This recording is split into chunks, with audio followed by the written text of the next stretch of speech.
This is the Dental Up Podcast, your daily source for insights from dentists and leaders in the industry. Brought to you by Keating Dental Lab, a full-service, award-winning dental lab that is here to add value to your dental practice. With high-quality restorations, friendly, reliable service, the best products and prices, come experience the Keating difference. Visit KeatingDentalLab.com for details. Welcome back to the Dental Up Podcast. I'm your host, Bob Brandon. Congratulations to the Kansas University men's basketball team, led by Coach Bill Self. What an extraordinary game, truly a classic, and an amazing comeback. That's why coaches always preach, play hard until the final whistle. It's a 40-minute game, and you got to compete every single minute, especially if you are down. What a run. Now it's time for the start of Major League Baseball, playoff hockey, and the NBA playoffs. Some exciting times ahead of us. So today on the show, we have two guests, a father and son.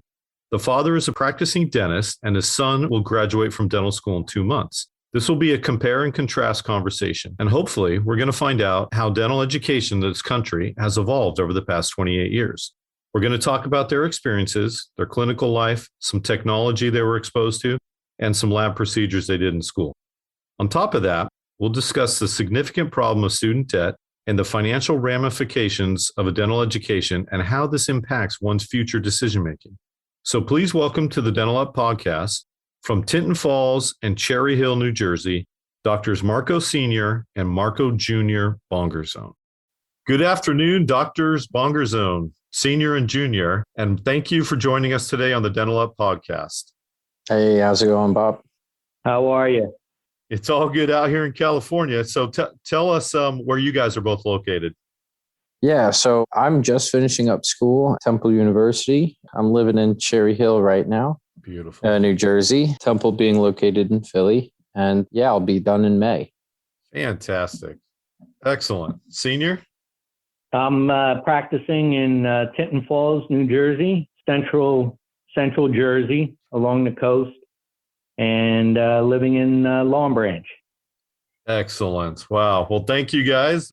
We had our first 100-day temperature here in California yesterday, so I hope you guys are much cooler than it is out here on the crazy left coast. But thanks. Definitely colder here. It's been rainy all week. Oh man, we would kill for that out here. Yeah, but thanks for your time today. This is going to be a very important and informative show for, both, I would say mainly for the younger dentists, Marco Jr., that, you're nearing the end of your dental school run and you have your father's experience to help. But if you could please both tell us, where you're in school, where you graduated from. And then I think one of the key things is actually on the cost, if you don't mind sharing how much it costs. I'll take that first, and then you can compare with what Marco Jr. has. Yeah. So I graduated dental school in 1994. So I started dental school in 1990. In the beginning, it was about 12 to 15,000, pretty much a semester, or it was a year. So I'm sorry, 12 to 15 a year. Each year, it sort of increased, and by the time we ended up graduating, it was topping 20 to 25 a year. And Marco Sr., what school is that? That was UMDNJ, which is now currently Rutgers Dental School of New Jersey. And what I did was I took out student loans to pay for everything because I wasn't working or anything like that. So I paid for housing, any expenses whatsoever through student loans. So by the time I graduated and signed my papers, I was in debt of about $110,000 to $120,000. Wow. At the time as well, I did get into NYU and Columbia, but the problem there was the cost was triple the amount. And at the time, if I didn't get into UMDNJ, I pretty much was not going to go to dental school because I felt it was going to be too expensive. Yeah, I mean, the cost of the schooling is prohibitive for a lot of students that want to pursue this as a career. Marco Jr., tell us about, Temple and about the fees associated with Temple University Dental School. Well, Hearing the 110,000 in loans after school sounds really nice because I'm looking at more like 450,000 at the end of the day. So, wow. Yeah, again, I'm at Temple University Kornberg School of Dentistry. I started in 2018 and I did a post-baccalaureate program there. I didn't get into dental school right out of college, so I had to do a year in this post-grad program. And I think that costs about 20 or 30,000. I don't have the exact number. And then each year once I finally got into dental school was, I think, 110,000. So yeah, all 4 years compared to now, what is 1 year? Unbelievable. Big difference. So yeah, looking at probably about 450,000 in debt after school. Wow.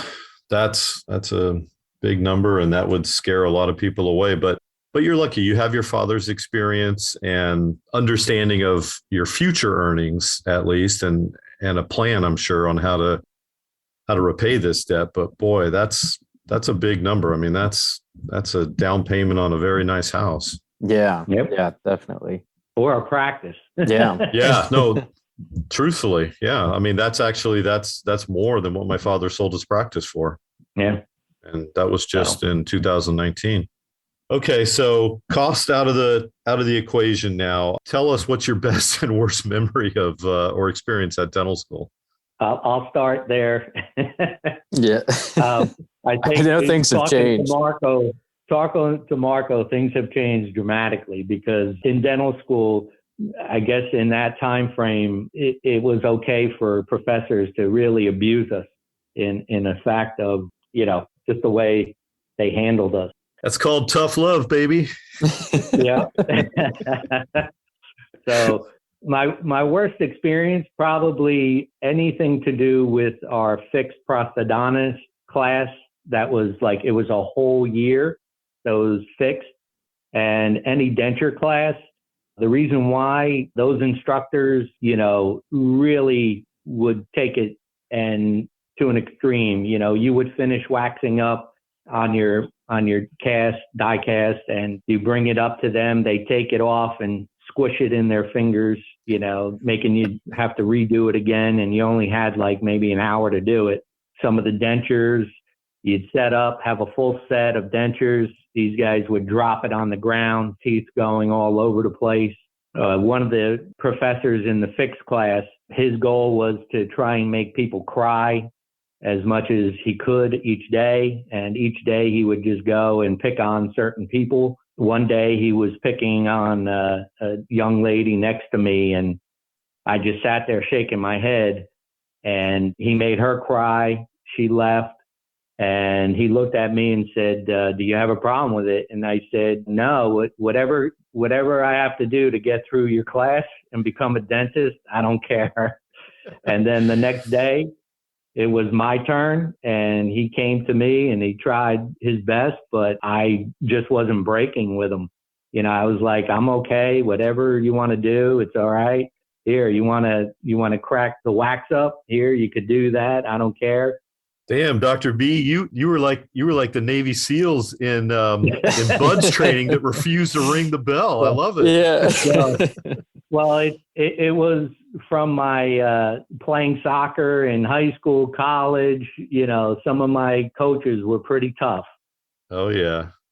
To this, it was no big deal to me. But eventually, what happened was he wanted to box me. He would bring boxing gloves and oh my God. Say, hey, we could go upstairs in the parking deck and go a couple rounds. And I was afraid that if I would, I'd get kicked out of school. So right. I always told him, listen, once I graduate, if you're at the graduation and you want to go in the parking lot, I'll be more than glad. As soon as I get my degree, I'm good to go. Oh, you're so smart. I would have been a little, yep, dude, let's go right now. But there was a little mental and not physical, but, a lot of mental abuse. I would say that, so and you had to maneuver that. But when you came out, I guess you were hardened. You were pretty tough. good. Yeah. So, now that sounds like it hasn't changed too much. I mean, it's not that bad, but so kind of going off of that, I guess for us in preclinic and doing wax ups and stuff, it wasn't that bad. I know there were cases of that, but it almost got worse when we got to clinic. So elaborate on that a little bit. Tell us about the experience in the clinic. And I mean, I know it's been real difficult, especially with, COVID, when you were, seeing patients and everything, the clinic's kind of shut down. But yeah, tell us about your experience and how the instructors would teach and would react to, some of the things you were doing. So, yeah, I mean, one of my best experiences was the preclinical work. We got assigned a cubicle. You had your, typodont and mannequin head, and they gave you drills, they gave you your instruments, and they're like, here are your assignments, get them done whenever. And then you had your practicals. And I enjoyed that the most. I think it changed a lot, or at least it sounds like it changed a lot, because I had the pleasure of working with a lot of faculty that, weren't like that abusive mentally. They really wanted you to learn. And when it came down to critiquing, at least they were really, they didn't try and be as harsh. So I really enjoyed that aspect of it. And then it was tough transitioning into clinic, because then it got a little bit harder, because you're not really dealing with a mannequin that, can't complain or jump out of the chair. Now you got somebody you actually have to work on. So I think that was probably one of the, worst experiences with dental school, that transition to clinic. It was a little tough, especially when pre-clinic was over for us. It was, I think we were supposed to be done in May of 2020. And that was right after we had all the lockdown with COVID. Sure. So the school, the school closed for a little bit, and it messed with our finishing pre-clinic. So that transition into clinic, which was supposed to take only like a week or so, ended up taking the entire summer. And it was very hard to kind of adjust to that. So when did you see your first patient in 2020? Was it like fall of 2020?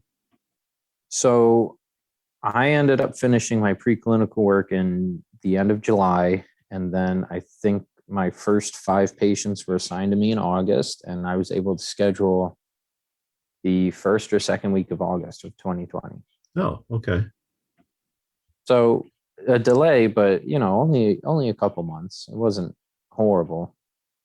Yeah, it sounds like the school actually managed the situation pretty well. I mean, we've had customers that were basically closed for 6 months or even longer. Yeah.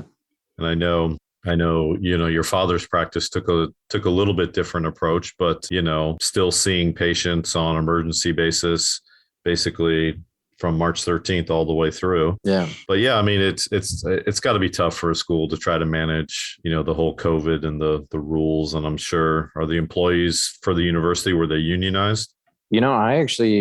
I'm not entirely sure about that, but I know when it came to prepping the school for dealing with this change, they took basically the whole time we were closed trying to figure out how to get everything open up again in the safest way possible. Yeah. Well, yeah, it's a tough situation for everybody, and you got to sort of change directions on the fly multiple times. And, I'm thankful we're on the downhill slope of this curve, and we can get back to hopefully our normal lives, everyone. Definitely. So tell us about some of the best experiences. Marco Sr., you go first. What was some of the best experience of your dental school education? As far as, each stepping stone that, with the boards, passing the boards, completing your requirements to graduate, I mean, they were always, awesome accomplishments. But overall, for me, it was, seeing, UMDNJ is not in the best place.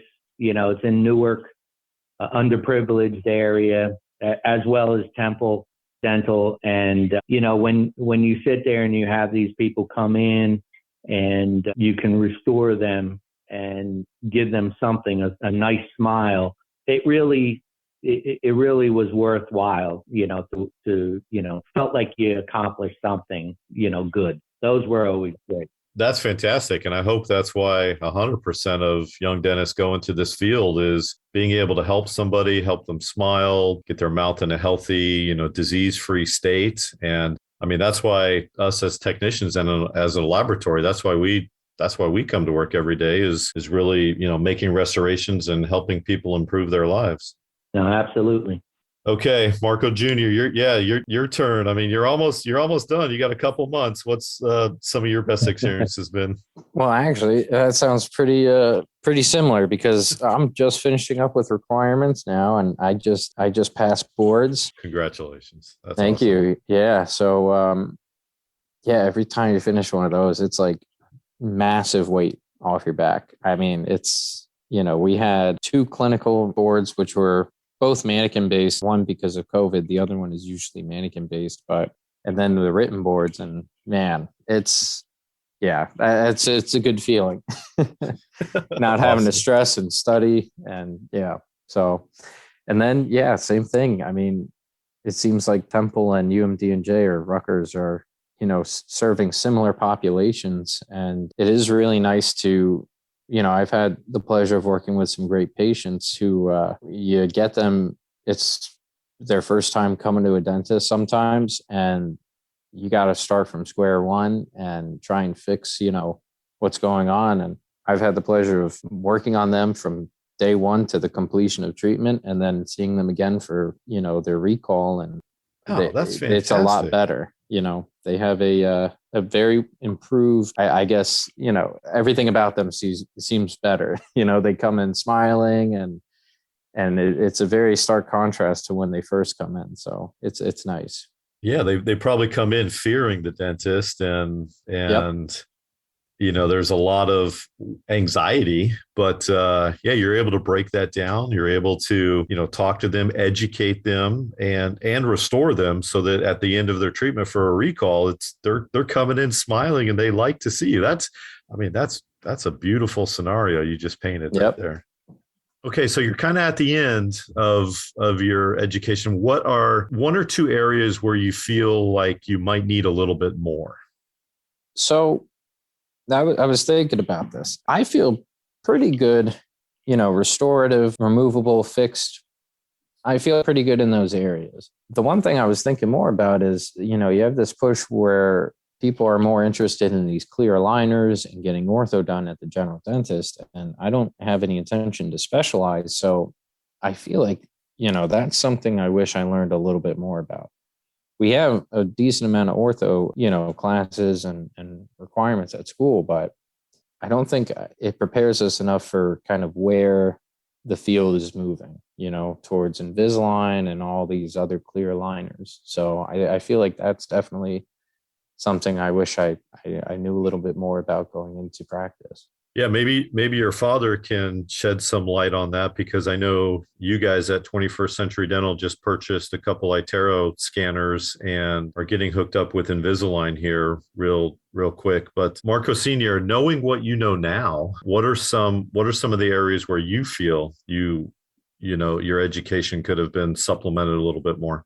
I think more along the lines of, again, the ortho, implant placement, pretty much those are the things. In dental school, we pretty much anything to do with the specialties, everything went to either, the post-grad students, prosthodontists, people that were in ortho.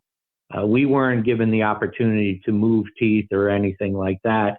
Implant placements, we weren't allowed. It was just starting to come about, the implants, so when anybody heard implant, everybody tried to, get that patient. But unfortunately, those patients were sent to the prosthodontist. But pretty much throughout the years, I wish I would have, at a younger age, really got into the ortho and the implant placements.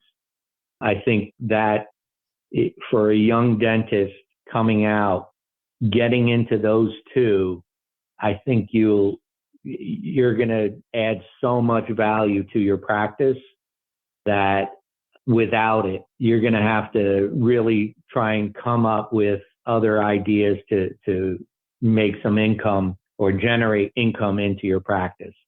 Those are two. Ortho's the number one, it's probably the number one additive to your practice that you can add to that will increase your income throughout through the year. So if you're a young dentist, get that ortho down, get that Invisalign down pat, and you'll make a lot more than you do without it.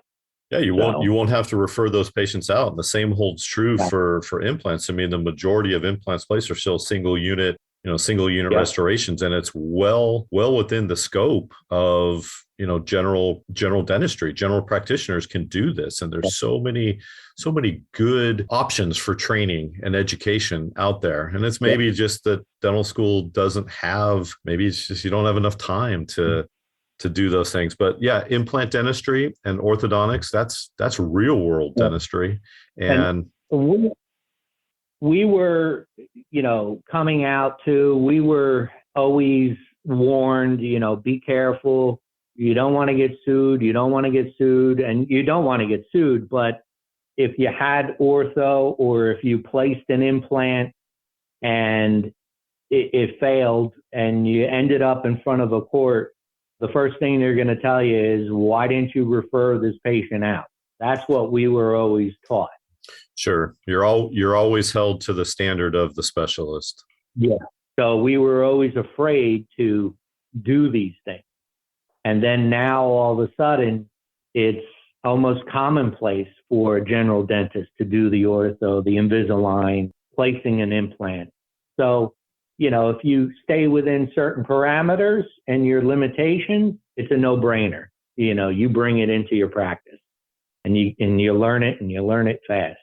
And it goes back to case selection. Start with the stuff that you're comfortable with. Start with the stuff that fits your training and your background, your education, and everything.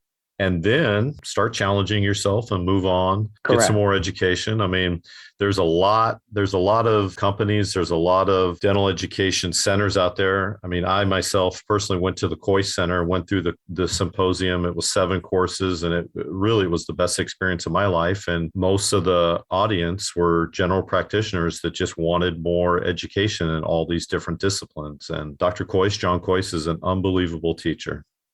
So that's the whole thing. Awesome. Thank you for listening to the Dental Up Podcast, your daily source for insights from dentists and leaders in the industry. This episode is sponsored by Keating Dental Lab, here to add value to your dental practice. With high-quality restorations, friendly, reliable service, the best products and prices, come experience the Keating difference. Visit KeatingDentalLab.com for details.